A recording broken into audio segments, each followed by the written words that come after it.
This conference will now be recorded. नमस्ते, आप सभी का इंस्टीट्यूट ऑफ आयुर्वेद द्वारा चलाए जाने वाले इस चरक संहिता निरूपण वैद्य धर्माधिकारी सर द्वारा जो निरूपित होता है उसमें पुनः एक बार स्वागत है। जैसे कि मैंने आपको व्हाट्सएप मैसेज में इन्फॉर्म किया है, अभी ग्रीष्म ऋतु होने की वजह से सर का कहना था कि हम दोपहर की जगह पे सुबह इस वाचन को कंडक्ट करेंगे। इसलिए शनिवार और रविवार अभी फिलहाल 2 दिन सुबह 9 से 10 इस समय पे हम इसे कंडक्ट करेंगे, और एडिशनल कुछ लेक्चर होता है तो आपको टेलीग्राम ग्रुप में इन्फॉर्म किया जाएगा। तो आज हम हमारा व्याख्यान शुरू करते हैं। श्वेतु चिकित्सा चरक संहिता चिकित्सा स्थान अध्याय 12 सूत्र क्रमांक 17 अथ आमजम लंघन पाचन क्रमैः विशेष विशोधनैः उल्बण दोषम् आदितः शिरोगतं शीर्षविरेचनैः अधः विरेचनैः ऊर्ध्वहरैः तथा ऊर्ध्वजम् उपचरेत् स्नेहभवम्। शोथ चिकित्सा में भी शमन स्नेह का उपयोग अच्छा स्नेह तथा विचारणा के रूप में किया जाता है, किंतु कुछ विशेष बातें हमें ध्यान रखनी है। इसलिए ये श्लोक 17, 18, 19 और 20 ये बहुत महत्वपूर्ण है।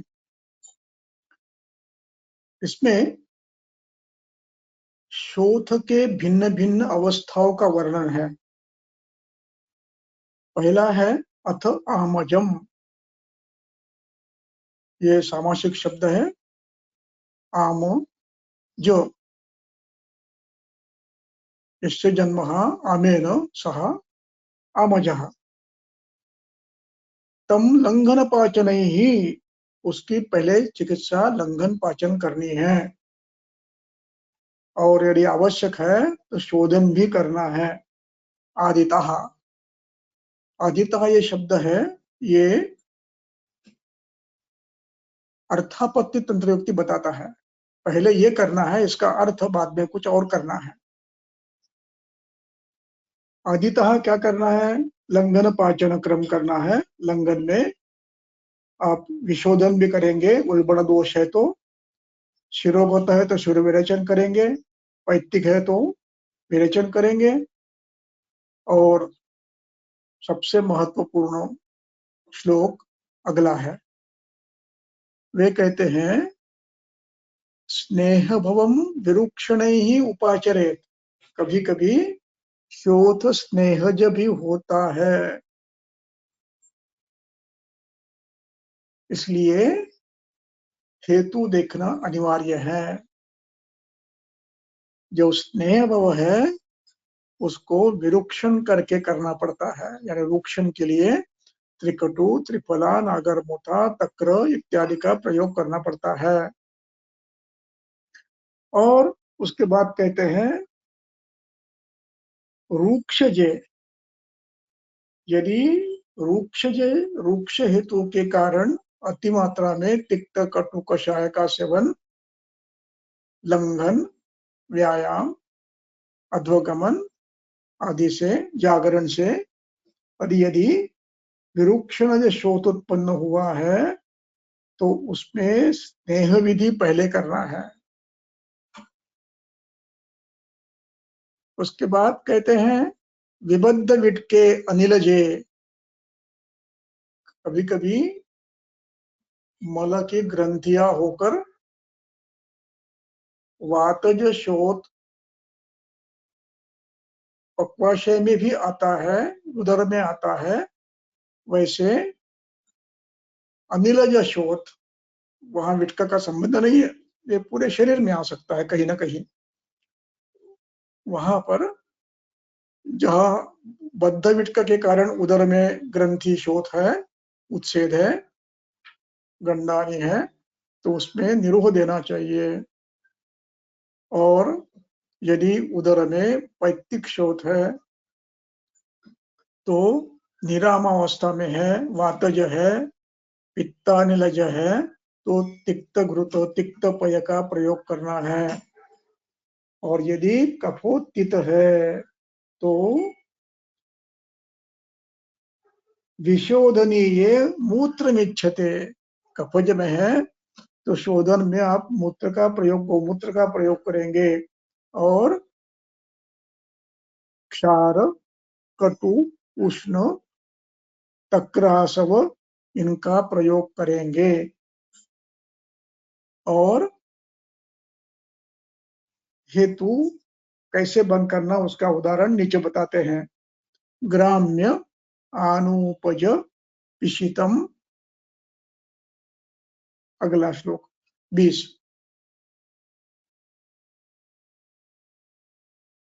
ग्राम्य अब्ज आनुपज पिशितम, ये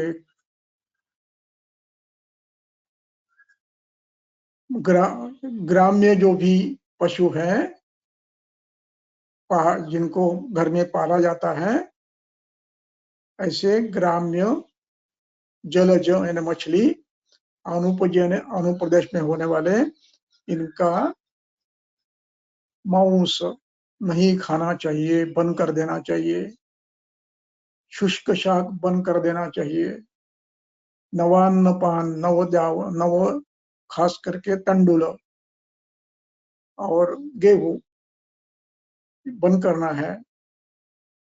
गुड़ कफज में बंद करना है, सभी में बंद करना है। गुड़, पिष्टान्न, दधी और तिलकृत सभी पदार्थ, मद्य, अम्लम च, धाना, वल्लूर। और धाना का शब्द है अंकुरित भ्रुष्ट जवाह, वल्लूर से शुष्क मांस, ये बंद करना है। और समशनम, पत्या पत्त एकत्र, ये भोजन भी नहीं करना। गुरु असात में विदाई भोजन भी नहीं करना। स्वप्नम च रात्रौ, नींद रात में लेना है, दिन में नहीं लेना है। इस प्रकार वर्जयच। और ये होने के बाद फिर जो ऊपर सिद्धांत बताए हैं उसके आधार पर आप चिकित्सा करेंगे। और वो चिकित्सा के सम्यक लक्षण यानी लंघन के, लंघित के लक्षण आने के बाद फिर आप शमन स्नेह का प्रारंभ करेंगे। तो उसके लिए श्लोक नंबर 53 में ये शमन स्नेह का प्रारंभ किया है।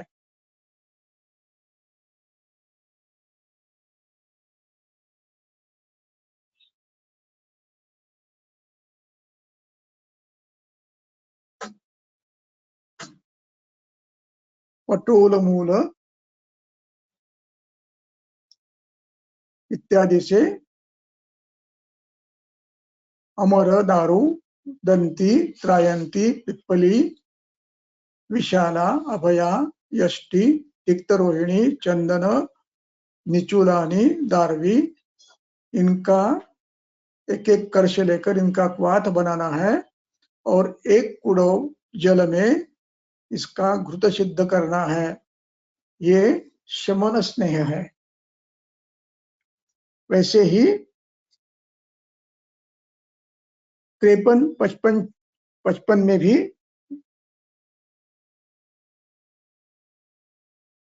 आगे भी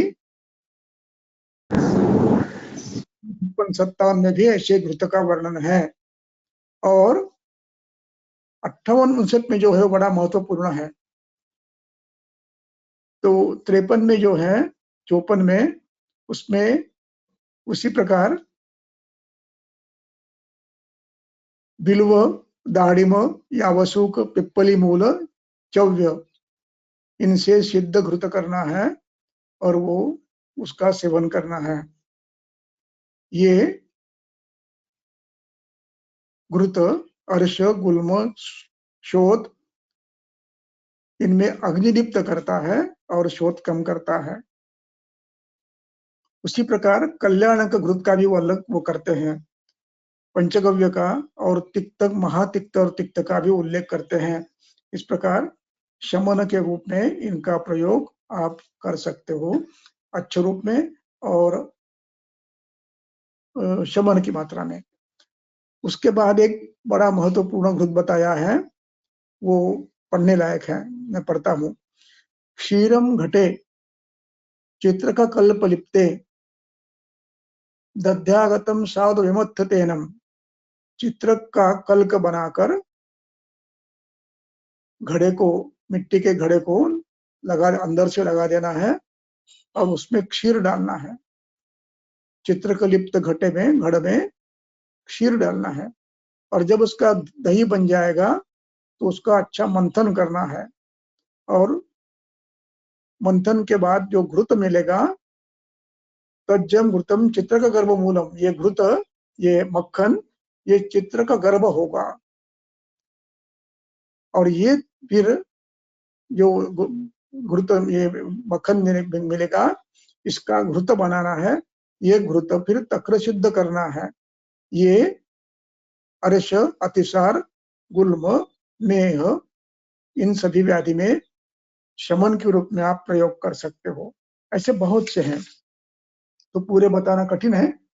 तो इस प्रकार अभ्यंतर स्नेहन करना है, वैसे प्रदेह, परिषेक और स्वेद भी करने हैं, उसका भी उल्लेख यहाँ पर करते हैं। तो वो सब मूल से पढ़ना अपना विषय आज का वो नहीं है। अपना विषय केवल इतना था कि शमन स्नेह का प्रयोग ग्रंथकार प्रत्येक व्याधि में करते हैं। अंत में आदौ दंगनम, आदौ वमनम, आदौ विरेचनम, आदौ रक्तमोक्षणम, और उसके बाद शमन के लिए, वात शमन के लिए, पित्त शमन के लिए, कफ शमन के लिए यथा योग्य घृत का, तैल का प्रयोग ग्रंथकार करते हैं। वो हमें ध्यान में रखना है। दोष के बल के आधार पर उसका निर्णय हमें करना है। उसी प्रकार भिन्न भिन्न स्वेद का भी प्रयोग करते हैं, वो अभी आप विषय अपना नहीं है, इसलिए हम अपने मूल अध्याय 15 पर जाएंगे। मूल अध्याय 15।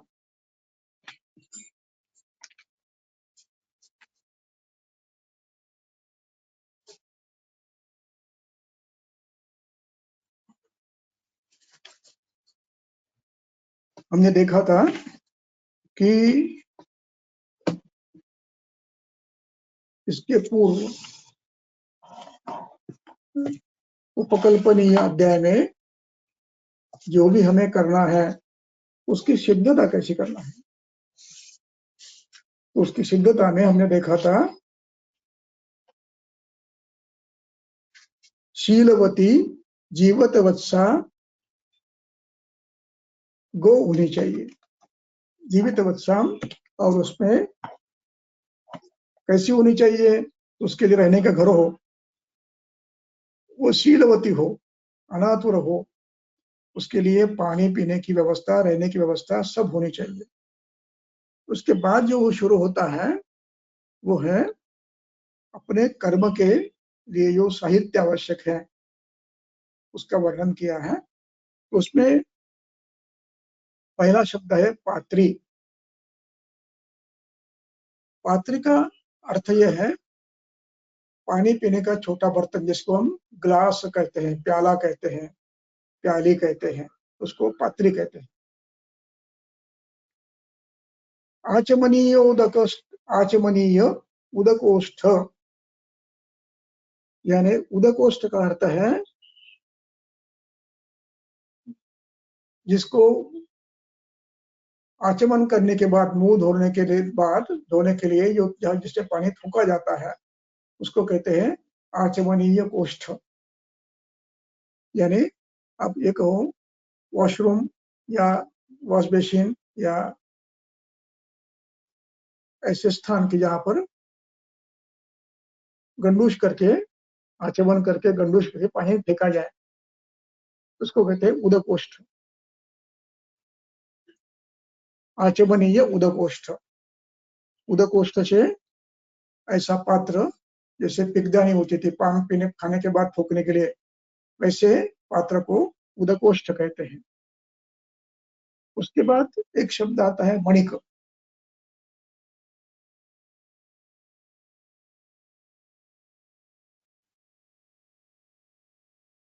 मणिक मणिक शब्द ये थोड़ा सा भिन्न शब्द है। इस शब्द का अर्थ भिन्न है, लेकिन ये यहाँ पर अर्थवाही रूप में नहीं लेना है। मणिक उसको कहते हैं छोटा घड़ा जिसपे पानी भरा हो और उसमें से पानी आप यदि किसी दूसरे बर्तन में निकालते हो तो वो आवाज करता है, तो उसको मणिक कहते हैं। उस आवाज को घट जो शब्द करता है पानी निकालते समय, उसको मणिक कहते हैं। मणिकम शब्दायते, ऐसे पात्र को मणिक कहा जाता है, यानी पानी का घड़ा होना चाहिए, ये उसका अर्थ है। पानी मणिक घट। उसके बाद पिठर शब्द आता है। पिठर यानी थाली। उसके बाद आता है प्रयोग। प्रयोग यानी कढ़ाई। उसके बाद शब्द आता है कुंभी। कुंभी यानी छोटे मुख वाला घड़ा। और कुंभकुंड। कुंभकुंड शब्द से अभिप्राय है पानी के बर्तन रखने की सुरक्षित जगह। शराव का अर्थ है ढक्कन। दर्भी का अर्थ है चम्मच। कट का अर्थ है आसन, तृण से बनाया हुआ आसन। उदंचन का अर्थ है घड़े पर ढक्कन रखने का विधान। पात्र, ढक्कन कर रखा पात्र। परिपचन शब्द आया है। ये परिपचन का अर्थ है तैल आदि शुद्ध करने का साधन। मंथा, मंथन यानी मथनी। चर्म, चैल यानी कपड़ा। सूत्र यानी धागा, कपास पता है। पूर्ण यानी रोम, बकरी के मेंढी के रोम। ये सभी साधन हमें अपने पास जमा करने हैं। अब प्रश्न यह है कि सभी एक साथ इतने आवश्यक होते हैं क्या? अपने व्यक्तिगत शायद रुग्णालय में इतनी आवश्यकता न पड़े हो, तो जिस समय जो आवश्यक है और वो जो टिकने वाले हैं, खराब नहीं होने वाले हैं, ऐसे तो रखने में कोई आपत्ति नहीं है। जैसे उर्ण है, पात्र है, चर्म है, मंथन है, ये तो हमेशा रखने हैं। ये सभी नित्य लगने वाले वस्तु है। लेकिन इसके बाद इनका सबका सामान इकट्ठा रखना ही है। इसके बाद फिर हम आसन व्यवस्था, आसन शयन की व्यवस्था कैसी हो उसका वर्णन करते हैं। उसके लिए शयन, शयन, आसन,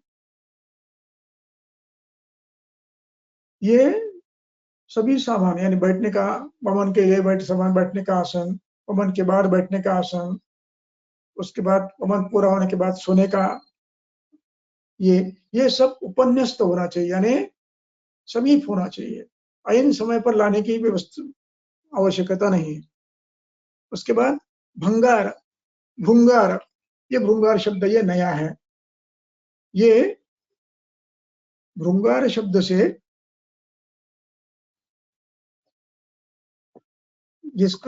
जिसको झारी कहते हैं, जिससे पानी हाथ पर डाला जाता है मुंह साफ करने के लिए, मुंह धोने के लिए अथवा हाथ धोने के लिए, उसको झारी को भृंगार कहते हैं। प्रतिग्रह ये शब्द यहाँ पर भिन्न अर्थ में है। प्रतिग्रह एक शब्द वमन में भी आया है, उसका अर्थ वहां भिन्न। वहां रोगी जब वमन करता है तो उसमें सिर दर्द होता है और कहीं कहीं उर दर्द होता है, तो उसमें उसको संवाहन करना, सिर को दबाना, पीठ को उन्मर्दन करना, ऊर्ध्व की ओर करना, इसको भी प्रतिग्रह कहते हैं। लेकिन यहाँ प्रतिग्रह शब्द संदर्भ से लेना है। यहाँ प्रतिग्रह शब्द से वमन पात्र है अथवा पुरुष पात्र है अथवा मूत्र पात्र है, जिसको bed pan, urinary pot, kidney tray और बाउल, इन सब के ये पर्याय है। प्रतिग्रह, तीनों को प्रतिग्रह कहते हैं। सभी को। पवन पात्र को भी प्रतिग्रह कहते हैं, विरेचन पात्र को भी प्रतिग्रह कहते हैं, बेडपैन को, आपके यूरिनरी पॉट को भी ये कहते हैं, और किडनी ट्रे को भी यही कहते हैं। ये है प्रतिग्रहाणी। और ये भी कैसे होने चाहिए? साफ सुथरे होने चाहिए, धोए हुए, गंदे नहीं होने चाहिए। ये सभी सुप्रयुक्त। अब इसके बाद शयन आसन कैसा होना चाहिए? सुप्रयुक्त अस्तरण, उसके ऊपर अच्छा धोया हुआ अस्तरण होना चाहिए। अस्तरण यानी चादर। उत्तर प्रच्छन्न, ओढ़ने के लिए भी होना चाहिए। और उपधान यानी तकिया, उसी, ये भी होना चाहिए। उसके बाद एक शब्द आता है, वो है सोपाश्रयाणि संवेशन उपवेशन।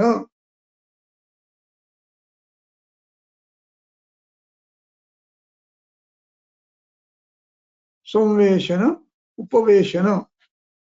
सोपाश्रयाणि, सोपाश्रय ये स उपसर्ग है, उप उपसर्ग है, और आश्रय शब्द है। आश्रय के साथ यानी स, उपाश्रय के अर्थ है नजीक का, यानी पीठ, आप बैठते हो तो पीठ को जो आश्रय होता है उसको उपाश्रय कहते हैं। पीठ, आप कुर्सी पर बैठते हो, जिसके ऊपर रेलते हो उसको उपाश्रय कहते हैं। बैकरेस्ट को उपाश्रय कहेंगे। पलंग पे बैठे हैं तो पलंग पे टेकने के लिए जगह होती है, उसको उपाश्रय कहेंगे। तो सोपाश्रयानी संवेशन, देखिए सोपाश्रय का अर्थ है, शाब्दिक अर्थ है आधार, शाब्दिक अर्थ, और व्यावहारिक अर्थ मैंने भी बताया आपको, पीठ का आधार। तो यहाँ एक उसका और एक अर्थ है सोपाश्रय का, वो भी बताता हूं। वो यह है सोपाश्रयानी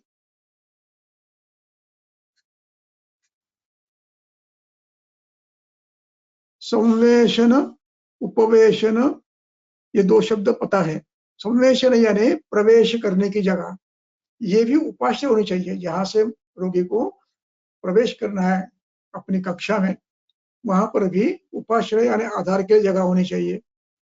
जहां बैठना है वहां पर भी उपाश्रय होना चाहिए। संवेशन उपवेशन, ये सोपाश्रयाणी प्रवेश के लिए, बैठने के लिए साधन है। उसके लिए स्नेह स्वेद के ऊपर आपको चढ़ना है पलंग पे, वहां पर भी उपाश्रय होना चाहिए। स्वेदन पेटी में बैठना है अभ्यंग के लिए, वहां पर भी उपाश्रय होना चाहिए। इस प्रकार ये सभी उपाश्रय होने चाहिए। उसके बाद स्वेद, अभ्यंग, परिसेक, अनुलेपन, वमन विरेचन, आस्थापन, अनुवासन, इनके लिए जो आसन हो गए, इनके लिए भी साधार चढ़ने की व्यवस्था, कैसे चढ़ना, आधार लेकर चढ़ने की व्यवस्था होनी चाहिए। उसी प्रकार शिरोविरेचन, मूत्रोच्चारण कर्म, इन सब में बैठने के लिए, खड़े होने के लिए उपाश्रय होना चाहिए। और वो भी सुख उपचार सुखानी, और ये सुखपूर्वक पूरा हो। बैठना, उठना, चढ़ना, सोना, फिर उठना, प्रवेश करना, और सभी कर्म ये सुखपूर्वक होने चाहिए। इतना आश्रय वहां पर हर जगह होना चाहिए। और सुप्रक्षालिता उपधानाश्च, उपधान यानी तकिया वगैरह जो है, तकिया, आसन, शैया, अस्तरण, प्रच्छादन, ये सभी सुप्रक्षालित होने चाहिए। च शब्द समुच्चय तंत्र युक्ति का है। ये अच्छी तरह से धोए हुए चाहिए, सुप्रक्षालित होने चाहिए।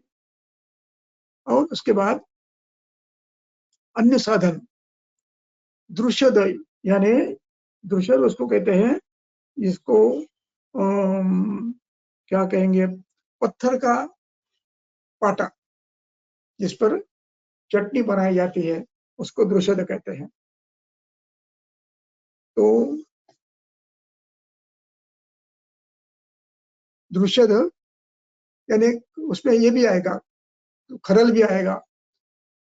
शस्त्राणी, अपने जो आवश्यक शस्त्र है, जैसे कुऱ्हाड़ी है, कैंची है, छुरिका है, वाच द्रव्यों को खंडित करने के लिए, तो वो भी होना चाहिए।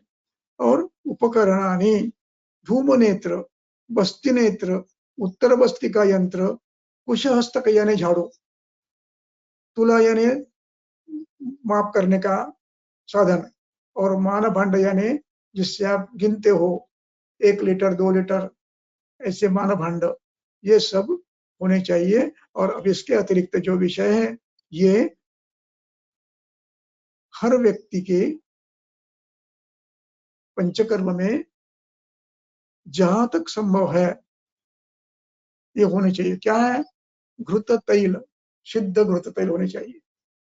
अब वसा तो सिद्ध करके नहीं ले सकते, लेकिन उसको वो खराब भी हो सकती है, तो वो जहां पर आवश्यक है, जिस दिन आवश्यक है उस दिन पहले से लाके रख देना चाहिए। मज्जा और वसा ऑर्डर देके सुबह सुबह प्रातः काल में आ जाए, इतनी व्यवस्था हो जानी चाहिए, नहीं तो उसको गंध आती है, दुर्गंध आती है। अब इसमें एक व्यवस्था और है, वो यह है कि इनके सिद्ध करके तैल घृत बना के रख सकते हो। और अभी अभी अपने आयुर्वेद व्यासपीठ के अखिल भारतीय अध्यक्ष वैद्य नेवपुरकर, इन्होंने मज्जा सिद्ध करने का पेटेंट लिया है, तो उस पर दुर्गंध नहीं आती है। वो मज्जा बस्ती रहते हैं, तो उसके लिए मज्जा सिद्ध करके कैसे रखना, जो दुर्गंध ना है, उसका पेटेंट लिया है, तो उससे भी आप ज्ञान प्राप्त कर सकते हो। तो इस प्रकार ये सब हमें फानित खराब नहीं होता, क्षौद्र खराब नहीं होता है। लवण और ईंधन, उदक, मधु, सीधु, इनमें से जो भी आवश्यक है, तो शोधक, सुरा, संवीरक, मैरेयक, ये अपने पास मात्रा में जहां आवश्यक होने चाहिए। और दधि होता ही है, दधिमंड होता है। अब सिद्धानि अम्ल मूत्राणी, अम्ल द्रव्य और सिद्ध अम्ल द्रव्य और मूत्र भी अच्छी तरह से रखने चाहिए। उसके बाद फिर भोजन में शाली, षष्टिक, मुद्गमाश, यव, तिल, कुलत्त, बदर, मृद्विका, काश्मीरी आदि द्रव्य जो खराब नहीं होते, इनका संभार होना चाहिए। आपके ध्यान में आया होगा कि ये हम पेशेंट को घर में करो नहीं कर रहे, इनको वहां बना के देना है, हमें देना है। इसका अभिप्राय यह है कि इनके अग्निवेश के, चरक के, दृढ़बल के, भारद्वाज के रुग्णालय होने चाहिए। इनके अपने बड़े बड़े रुग्णालय होने चाहिए। इनमें कई रुग्ण उन्होंने देखे हैं। द्रव्याणी, ये सब, तथा ऊर्ध्वहर, अनुलोमिक, उपभाजानी, ऊर्ध्व वामक, विरेचन और दोनों करने वाले एक साथ, ऐसे द्रव्य होने चाहिए। इसके साथ संग्रह द्रव्य, दीपनीय द्रव्य, पाचनीय द्रव्य, उपशनीय द्रव्य, वातहर द्रव्य, समाख्यातानि च औषधानि, ये सभी भंडार अपने पास होना चाहिए। यच्च अन्यतपि किंचित, और ऐसा अन्य भी कोई साधन हो जो आपको आप महसूस करते हो कि ये आवश्यक है, तो आपको वो होना चाहिए, द्रव्याणी होना चाहिए। उपकरण कल्पयेत, ये हमारी उपकल्पनीय की संभार व्यवस्था है। इससे ये अनुभूत होता है कि उनके समय में बड़े बड़े रुग्णालय और ये सब व्यवस्थाएं होते हुए रुग्णों को अभ्यंतर प्रविष्ट करके स्नेहपान, अच्छा स्नेहपान, स्नेह, स्वेद आदि, और उसके बाद संसर्जन क्रम वहीं पर करते थे। उनका सुसज्ज रुग्णालय था, तब जाकर इतना लिख पाए हैं, अन्यथा इतना लिखना कल्पना से असंभव है।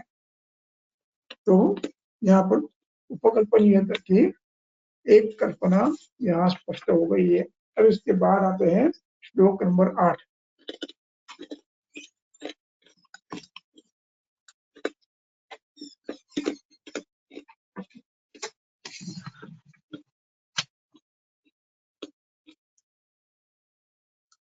ततस्तं पुरुषं यथोक्ताभ्यां स्नेहस्वेदाभ्यां यथार्हम् उपपादयेत् तं चेदस्मिन् अन्तरे मानसाः शारीरो वा व्याधिः कश्चित् तीव्रतराः सहसा अभ्यागच्छेत्तमेव तावद् अस्य उपावर्तयितुं यतेत ततः तम् उपावर्त्य तावन्तम् एवम् एनं कालं तथा विधेन एवं कर्मणा उपाचरेत्।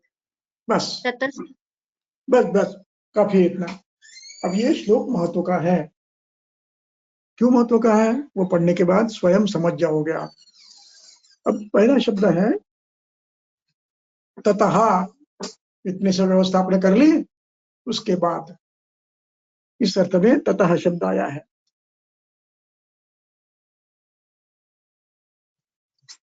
ततः पुरुषम यानी जो भी आपका रुग्ण है। अब यह शब्द आया है यथोक्ताभ्याम, यथा उक्ताभ्याम। यथा और उ, आ और उ का ओ बना है, तो यथा उक्ताभ्याम। यहाँ ये उक्त शब्द कबूधावी है, यानी पास्ट पार्टिसिपल है, भ्रू धातु का या तो वच धातु का, दोनों का है। तो यथा उक्तम, यथा उक्तम ये सामासिक शब्द है। उसका अर्थ है जो प्रक्रिया बताई है स्नेहन की, स्वेदन की, उसको उल्लंघित नहीं करना। अनअतिक्रम्य, विधिम अनतिक्रम्य, जैसे विधि बताया है उस विधि से यथोक्ताभ्याम। अब ये भ्याम ये द्विवचन है, ये तृतीया द्विवचन है। रामेण रामाभ्याम, यहाँ स्वेद स्नेह स्वेय दो होने के कारण उनका द्विवचन किया है। तो यथोक्ताभ्याम, जिस पद्धति से हमने पिछले 2 अध्याय में बताया है, स्नेह का विधि, स्वेद का विधि, और वो भी कैसे यथोक्त तो बताया हमने, लेकिन यथार्ह, यथार्ह शब्द है यथा अर्हति। अर्हन शब्द का है आवश्यकता, नीड, जितनी आवश्यकता है।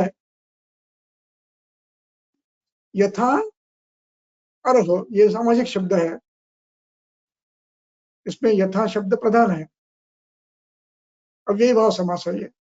यथा अर्ह, जितनी आवश्यकता हो, यादृशी आवश्यकता तादृशम स्नेहनम, यादृशी आवश्यकता तावत तादृशम स्वेदनम, उसको कहते हैं यथार्हम।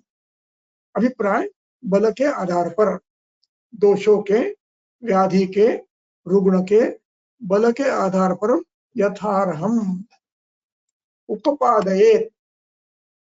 यहाँ ये उपपादयेत शब्द है, इसमें उपसर्ग है और उसमें पद धातु है 10वें गण का, और उसका ये प्रायोजक रूप बना है। प्रायोजक का अर्थ होता है कि करवाना, पिलवाना, इस अर्थ में ये प्रायोजक रूप है। तो उपपादयेत, इससे स्नेहन करवाओ, स्नेह से स्वेद, नाड़ी इत्यादि स्वेद से स्वेदन करवाओ। और ये सब कहते हुए फिर एक बार वो आपको जागृत कर रहे हैं। तम च, तम इति रुग्णम पुरुषम, सहा तौते तम तौतान, तम च पुरुषम, जिसको हमने स्नेह स्वेद करने के लिए कहा है, आपने लिया है, उसको अपने 7 दिन स्नेहन करने के लिए प्रविष्ट किया है, उसके बाद श्वेत कर रहे हैं। तो अब ग्रंथकार आपको चेतावनी दे रहे हैं, तम चेत, यदि, यदि चेत यानी यदि, यदि उसको, तम उसको, द्वितीय, अस्मिन अंतरे, चेत का तो अलग निकालना है, अलग निकालना है। तो अस्मिन अंतरे, अस्मिन सप्तमी है, ये इदम शब्द की अस्मिन शब्द है, इदम का ये यह, तो उसको उसकी द्वितीय है। इदम तस्मिन अंतरे, हाँ, चेत अस्मिन अंतरे सप्तमी है, अस्मिन अंतरे यानी इस काल में, इस समय 7 दिन के 8 दिन के समय में, यदि मानसः शारीरो वा व्याधि, यदि उस व्यक्ति को ये करते समय बीच में कहीं कोई व्याधि होता है, तीव्रतरम सहसा अभिगागच्छेत, यदि उस समय कोई व्याधि आ जाता है, सहसा अकस्मात, अभी आ जाता है, आगच्छेत अभी, और आ उपसर्ग है, गच्छेत आ लगाने से वो आता है, इस अर्थ में आया है। गच्छे यानी जाना और आगम यानी आना, तो आगच्छेत यानी आता है, उत्पन्न होता है। तो क्या करना है, ऐसी अवस्था आती है कभी कभी, कभी कभी खास करके बच्चों में और सब में कोई ऐसी आपत्ति आ जाती है, बीच में ज्वर आता है, बीच में प्रतिष्ठा होता है, या अर्थोस्राव शुरू हो जाता है, अनायास अनपेक्षित हो जाता है, तो ये कई बार लग जाता है, कोई आपत्ति आती है, तो क्या करना है, तीव्रतरः सहसा अभ्यागच्छेत, गच्छेत का तो आधा है, हलंत है, आगच्छेत क्रियापद है, विद्या, तो आधा आ जाता है, तो क्या करेंगे, तम एव तावत, पहले उसकी चिकित्सा करो, बंद करो आपका स्नेहन ज्ञान सब। यहां पर जो शब्द है तमेव तावत, उसी समय, जब आया है तब,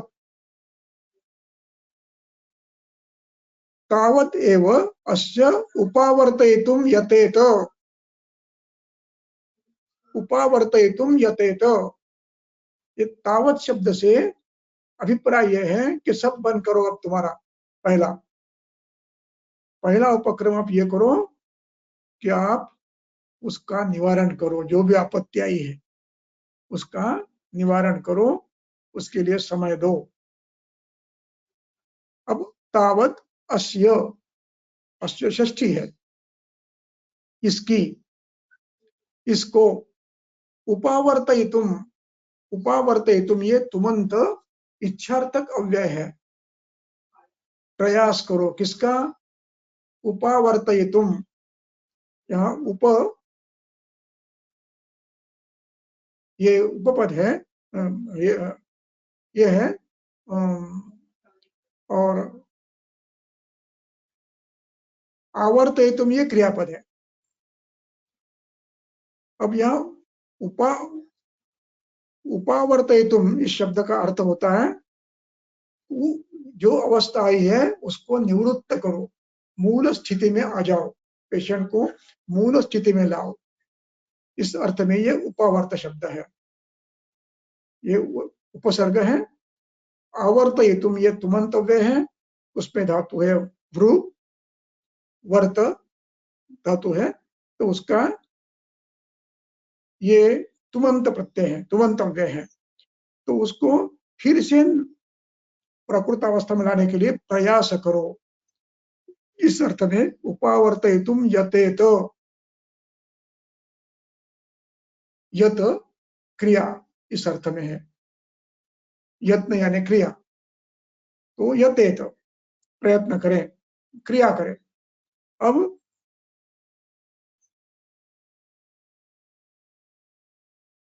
ततः उपावर्त्य यानी रोगी को फिर नॉर्मल अवस्था में आने दो, और आने के बाद तावंतम एवं कालम, जितना समय आपने उसमें दिया है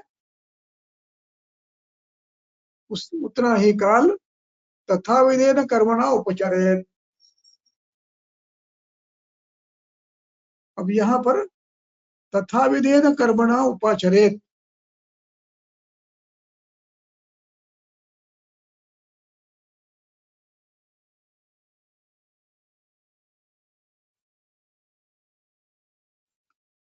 यहाँ पर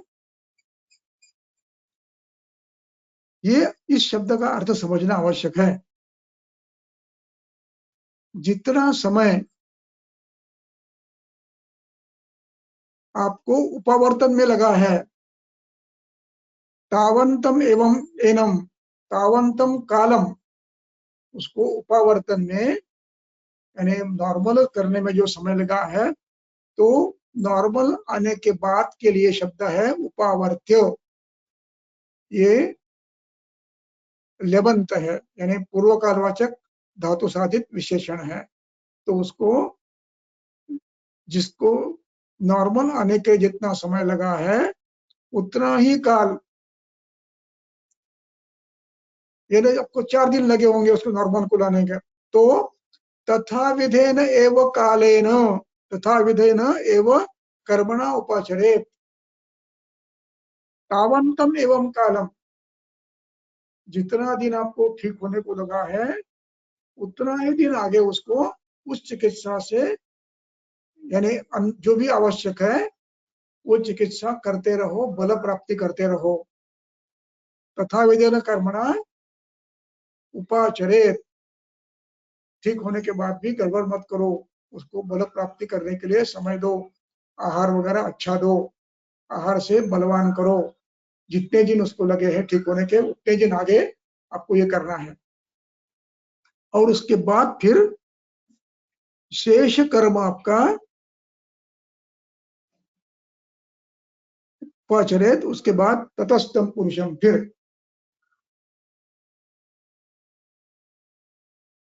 ततस्तम पुरुषम,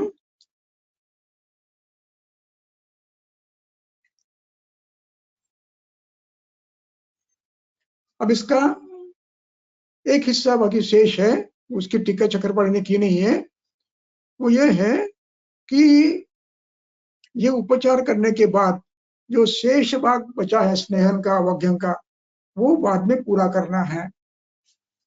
स्नेहन का शेष भाग है, ये आपको फिर स्नेहन शुरू करना है, और सम्यक स्नेहन होने तक फिर आपको स्नेहन करना है और स्वेद देना है, फिर ये कर्म अपेक्षित है। अब इसके बाद फिर करते हैं ततहातम, आपने कार्य पूरा कर लिया, तो उसके बाद अब श्लोक नंबर 9। ततः तं पुरुषं स्नेह स्वेद उपपन्नम अनुपहतम अनसम अभिसमीक्ष्य सुखोषितं सुप्रजीर्णभक्तं शिरः स्नातम् अनुलिप्तगात्रं स्रग्विणम् अनुपहतवस्त्रं सवीतं देवता अग्नि द्विज गुरु वृद्ध वैद्यान् अर्चितवन्तम् इष्टे नक्षत्र तिथिकरण मुहूर्ते कारयित्वा ब्राह्मणान् स्वस्तिवाचनं प्रयुक्ताभिः आशीर्भिः अभिमन्त्रितां मधु मधुक सैन्धव पाणित उपहितां मदनफल कषाय मात्रां पाययेत्। हेलो। अब इसके बाद ये जो शुरू होता है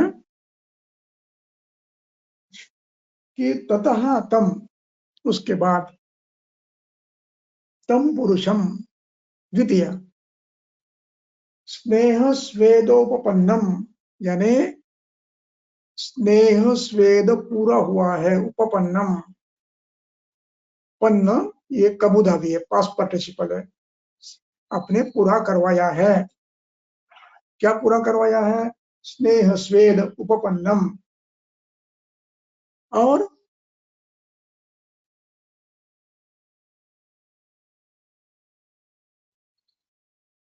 अनुपहत मनसम, इसका मन शांत है। अनुपहत मनसम अभिसमीक्ष, व्याधि भी गया है, और यदि मन का कोई विक्षेप है, कोई चिंता है, आघात है, तो वो भी समाप्त हो गया है।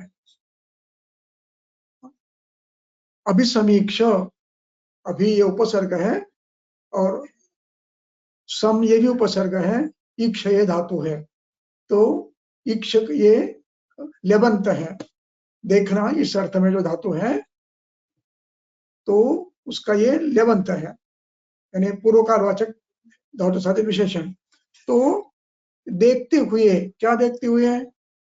कि इसकी व्याधि हो गई थी, वो ठीक हो गई है, बल प्राप्ति हो गई है, अग्नि अच्छा है, स्वास्थ्य उत्तम है, मन स्वास्थ्य उत्तम है, ये सब देख कर, देखते हुए क्या करे? अब जिस दिन वमन देना है, सुखोषितम, रात्रि में अच्छी नींद ली है, सुखपूर्वक सोया है, सुखोषितम, रात अच्छी निकाली है, पीछे के दिन सब अच्छे गए हैं।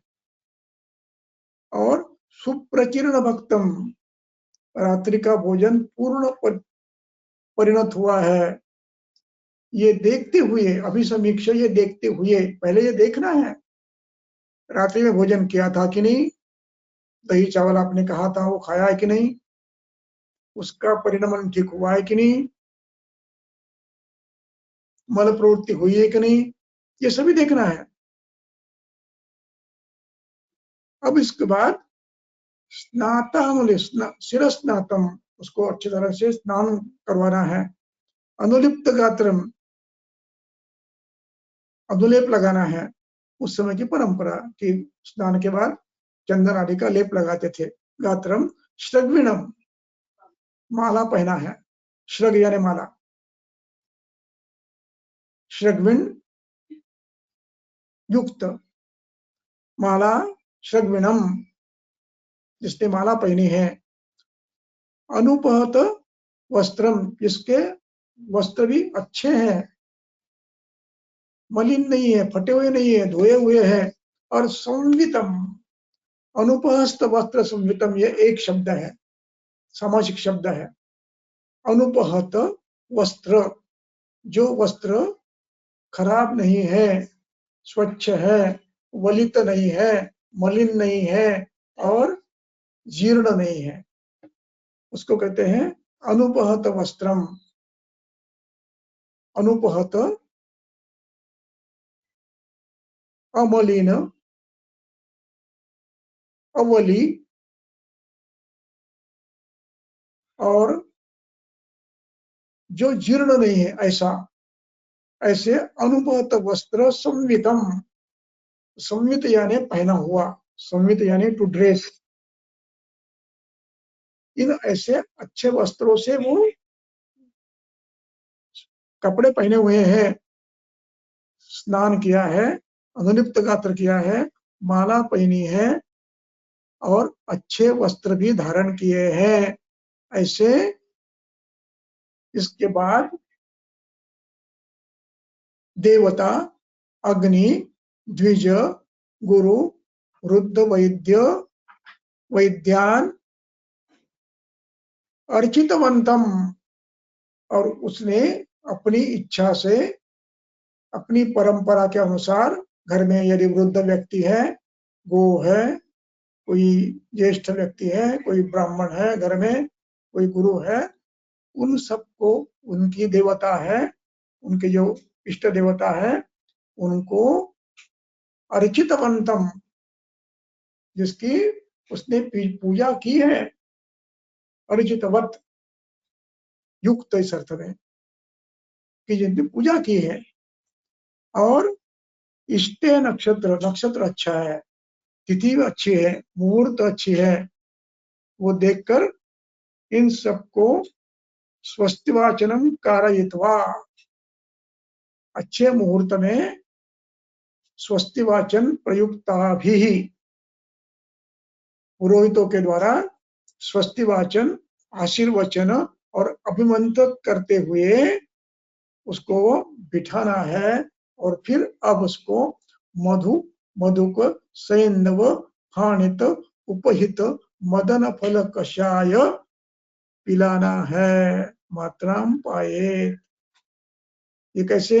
मधु, मधुक, यष्टि मधु, सैंधव, फाणित, उपहिताम, उपहिता यानी युक्त, योग्य मात्रा में धारण किया हुआ मधु डाला है, यष्टि मधु डाला है, सैंधव डाला है, ऐसी मदन फल की कषाय की मात्रा, ऐसी मदन फल की मात्रा पाययेत। पाययेत ये भी प्रायोजक रूप है, पिलवाओ। ये प्राथमिक इतनी विधि हुआ है। फिर उसके बाद का जो विधि है वो मैं विस्तार से कल लूंगा, अगले व्याख्यान में लूंगा। उसके लिए संदर्भ बहुत देखने पड़ेंगे, हमें विमान स्थान में जाना पड़ेगा और अन्य ग्रंथों को संदर्भ देखने पड़ेंगे, इसलिए उसको विस्तार से मैं कल के लेक्चर में लूंगा। आज यही रुकता हूँ, कुछ प्रश्न है तो पूछो।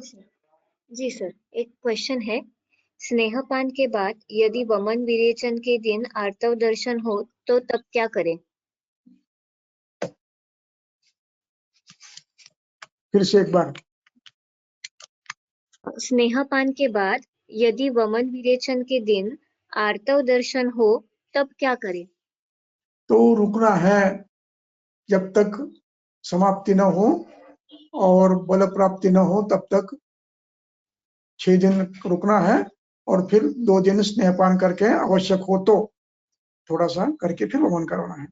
फिर 7 दिन करने की जरूरत नहीं है, तो सम्यक स्नेह के लक्षण उत्पन्न होने तक 1 या 2 दिन करना है बस। लेकिन जितने दिन आर्तव के लिए लगते हैं उतने दिन आगे उसको विश्रांति देना है, और बल प्राप्ति होने के बाद फिर स्नेहन करवाना और फिर वमन करवाना। 2 दिन स्नेहन करवाना, फिर 1 या 2 दिन, ज्यादा नहीं करने की आवश्यकता। स्नेहन हो चुका है, अब केवल दोषों को इंगित करने के लिए आपको 1 दिन या 2 दिन स्नेह देना है।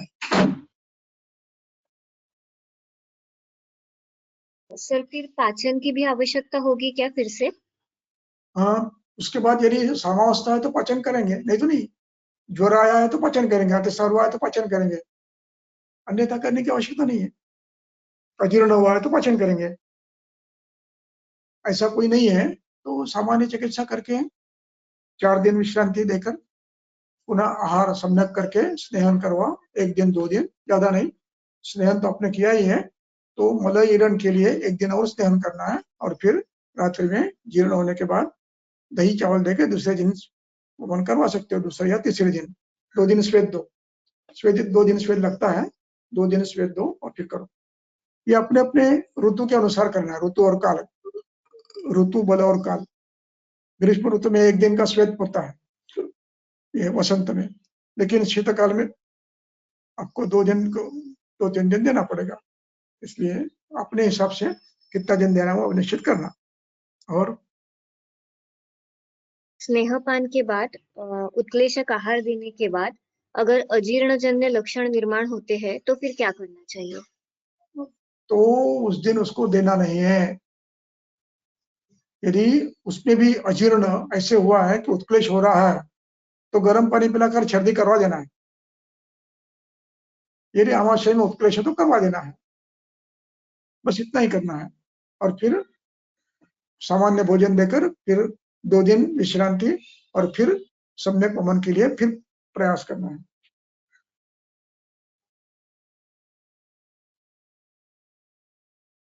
नहीं तो उसको पाचन करना है। यदि सद्य वमन नहीं करवाया तो पाचन करवाओ। सद्य वमन करवाना अच्छा रहता है, क्योंकि कली का है तो शीघ्रता से दोष निकल जाते हैं, और दोष निकल गए तो क्या कहते हैं उसको, पाचन जल्दी होता है, समय ज्यादा नहीं लगता है। फिर अग्निलिपन और फिर आहार, और आहार देने के बाद फिर 1 दिन 2 दिन स्नेहन, स्वेदन और फिर वमन। इस प्रकार कर सकते हो। जी सर, धन्यवाद सर। आज फिलहाल इतने ही क्वेश्चंस थे।